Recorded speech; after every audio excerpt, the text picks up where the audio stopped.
Jinwoo is gone and the shadows are silent. You are sitting there like, okay, what do I do with my life now? Well, I got you. Before this list, real quick, I need you to talk about why solo leveling is hard to replace. Because it's not just the fight, it's the feeling. Jinwoo never monologues, he never explains himself, he just shows up and ends things. That's quite cool, confident is genuinely rare in manhwa. But here's the thing, and this is controversial. Solo leveling has real flaws. Like the fights, every battle Jinwoo had never lasted more than a single episode. Even the most highly anticipated fight against the Ant King was wrapped up in one episode. The battles carried almost no emotional weight, but because they are extremely one-sided and predictable. And the supporting character, ever since Jinwoo showed up, every other hunter faded into the background.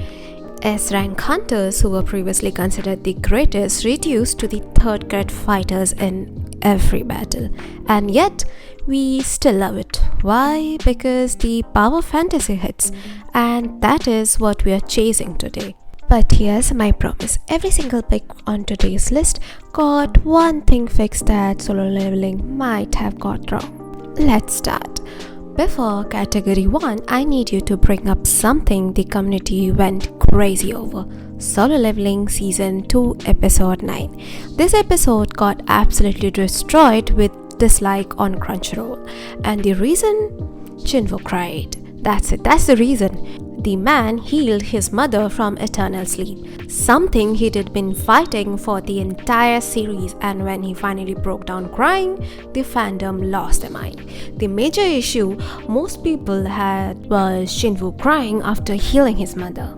Many people disliked it because they considered having an emotional moment was uncool for Jinwoo. And here's my hot take. That reaction says everything about solo leveling fandom. One of the biggest criticism people have had about solo leveling is that it's just a power fantasy with little to offer beyond cool fight scenes. And yet when the series tried to buck that trend, it was meant with nothing. Solo leveling fans are hypocrites for criticizing the exact depth they claimed was missing.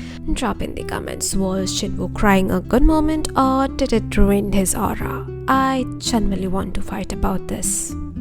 Okay, category 1. So, in first category, for those who are not ready to leave this world behind, Solo Leveling Ragnarok.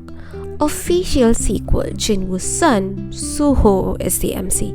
Before you close the tab, hear me out. Same universe, same shadow system, same energy. Suho is stepping out of his father's shadow, literally, and carving his own path. Slow start, push through it. Once it kicks in, it got the same dopamine hit. And here's the question the entire fandom is debating right now. Can Suho ever match Jinwoo? Drop your answer in the comments, I'm genuinely curious. This is the one. If you read nothing else from today's list, read at least the beginning after the end. King Grey, the most powerful warrior alive, dies and gets reincarnated into a world of magic as Arthur Lewin. The power progression here is earned. Every level up means something because you feel every steps of Arthur's journey. But here's where it gets interesting. TBATE does something solo leveling never really did. It gives you deep character development. Arthur isn't just strong, he's broken, traumatized, and carrying the weight of 2 lifetimes. And the betrayal arc? I cannot say more without spoiling it. Just know when it hits like a truck. Season 2 of the TBATE anime is confirmed for spring 2026. But honestly, just read the manga now. You'll be miles ahead and completely insufferable to your friends about it. That's category 1. Now, the spicy stuff. Okay, I have to talk about Solo Leveling's ending before we go further because this splits the entire community in half. Spoiler warning, skip forward to the next timestamp if you haven't finished. So, at the end of the manhwa, after Jinwoo becomes the Shadow Monarch, defeat the monarchies, saves humanity, Jinwoo pulls off something completely unexpected. He reset the entire world using his newfound power. He erases the world filled with war, death, and destruction, sending himself back in time to a world where none of it ever happened. In one move, he rewrites the history itself. This twist has fans completely divided. Some loved the idea of a fresh start, while others felt like it erased all of Jinwoo's struggle. And here's the part that got people emotional. Even though the war was erased from history, some of his shadow still remembered him. The bonds he created were too strong to be forgotten completely. Personally, I think it's beautiful, but I understand why people felt cheated. And then there's the gate problem. The gates are tied to a large cosmic conflict between the monarch and the rulers. These two warring factors using Earth as their battlefield, but the explanation connecting gates to the war is rushed and inconsistent, especially with how they were depicted earlier in the narrative.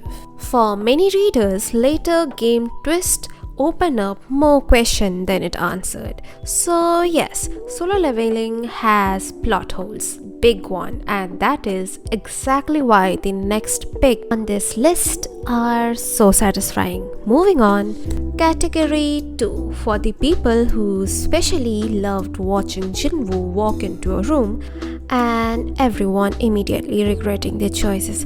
This category is for you.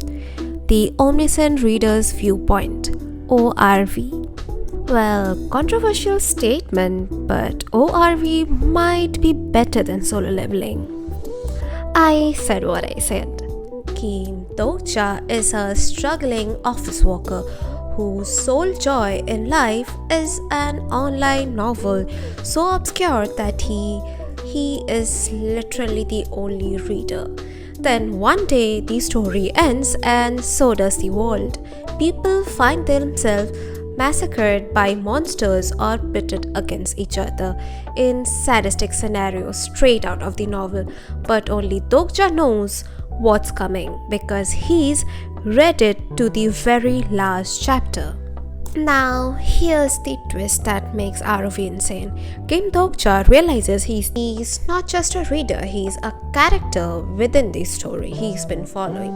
This meta twist flips the entire narrative on its head, forcing him to confront his own role in shaping the world around him.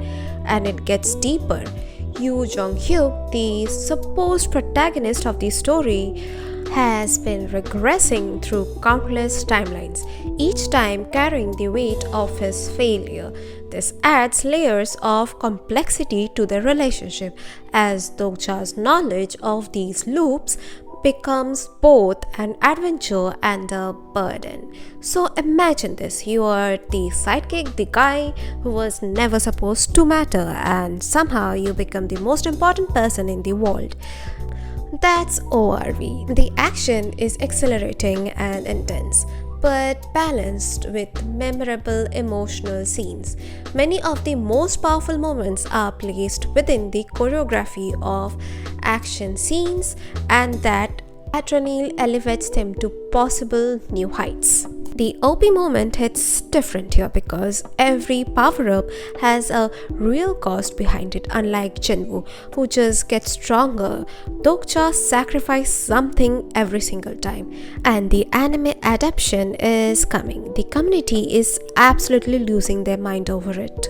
Second life ranker. This one is especially for the people who miss Jinwoo's personality, quiet, cold, and unbothered.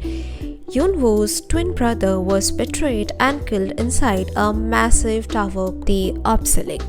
Yunwoo finds his brother's hidden journal and uses every secret inside it to enter the tower and destroy everyone responsible. Same energy as Jinwoo, same silent devastation. The revenge arc will scratch exactly the itch Solo Leveling left. Now, the next one is Second Coming of Gluttony. This one is for solo leveling fans who wanted more emotional depth from Jinwoo. The MC, Seol Ji-hoo, starts as a gambling addict who has genuinely hit rock bottom. His family hates him. He hates himself. He gets a second chance through an alibi that lets him see luck values. And the transformation? Incredible. You feel his pain, you feel his shame, and when he finally becomes powerful, it means everything because you know where he comes from. Power fantasy with the soul. That's the best way I can describe it. Now, the last category, category 3. I promise you something fresh here. Quick detour because this is one of the most interesting controversies in solo leveling that people don't talk about enough. The Japan arc, one of the most controversial part of the series, occurs during the Jeju Island raid. Japan's top hunter Goto Ryuji had no real interest in whether Korea was actually destroyed by the monsters. What makes this part so controversial is the negative light it paints the Japanese government in, showing no real concern about helping the Korean people because Korea being completely destroyed would actually help Japan take political power away from the country. And the anime's decision to modify the nationalities within the story's geopolitical landscape represents perhaps its most controversial departure for the source material. So, is solo leveling secretly political? Is the Japan arc justified storytelling or just nationalist bias? Drop your thoughts. This is the debate the community has been having for years and I want to hear your take. Okay, now category 3. Last category. Same energy as solo leveling, completely different world. Return of the disaster class hero. This comes directly from the Redeye studio, the same studio that made solo leveling. The DNA is literally there. The MC was the most powerful saint who ever lived, betrayed by his own allies, thrown in a demon tower. 20 years later, he escaped and he is not happy. Pure revenge fantasy, unhinged power levels, and their betrayal background hits in a way that makes you genuinely furious on his behalf. If you loved the cold, dark side of Jinwoo, this is your pick. Next is Level Up with the Gods. Tower climbing, ancient gods, time traveling, OPMC. This one is for the lore nerds, the people who love the mythology hints in solo leveling and wanted more of it. The world building here is genuinely impressive, and here's something wild. This manhwa actually answers questions that solo leveling left open. The comic conflicts between higher beings.